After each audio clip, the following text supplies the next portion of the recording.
नमस्कार। साहित्य मंथन में आपका स्वागत है। बहुत समय पहले राजस्थान के किशनगढ़ रियासत में राजा सावंत सिंह नाम के एक न्यायप्रिय और धर्मनिष्ठ राजा रहते थे।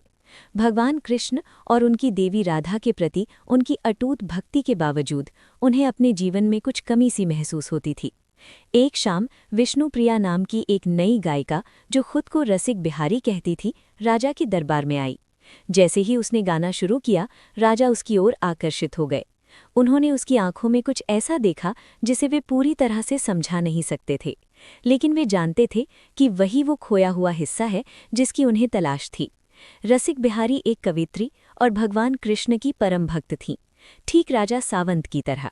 जैसे जैसे वे साथ अधिक समय बिताने लगे, उन्हें एहसास हुआ कि वे दो आत्माएं हैं जो एक दूसरे से गहराई से जुड़ी हुई हैं और एक दूसरे की संगति में अपने प्रेम और भक्ति को पूरी तरह से व्यक्त करने में सक्षम हैं। उनके प्रेम को देखकर दरबारी चित्रकार निहाल चंद प्रेरित हुए और उन्होंने उत्कृष्ट किशनगढ़ लघु चित्रों की एक श्रृंखला बनाई जो तब से विश्व प्रसिद्ध हो गई है। इन चित्रों में से एक, जिसे बानी ठानी कहा जाता है, में रसिक बिहारी को पारंपरिक भारतीय परिधान में दर्शाया गया है। उनके चेहरे पर शांत भाव है और उनके आभूषणों और कपड़ों में बारीक कारीगरी दिखाई देती है। ये चित्र भारतीय लघु कला के उत्कृष्ट उदाहरणों में से एक माना जाता है, जो अपनी जीवंत रंगों, बानी ठानी की सुंदरता के यथार्थवादी चित्रण और बारीक कारीगरी के लिए प्रसिद्ध है। ये अपनी सुंदर मुद्रा और राजपुताना राजसी ठाट-बाट को समाहित करने वाले अलौकिक गुण के लिए भी प्रशंसित है। अंततः राजा सावंत ने सत्ता के बजाय भक्ति को चुना और भगवान कृष्ण की स्तुति में अपना शेष जीवन व्यतीत करने के लिए अपना राज्य त्याग दिया।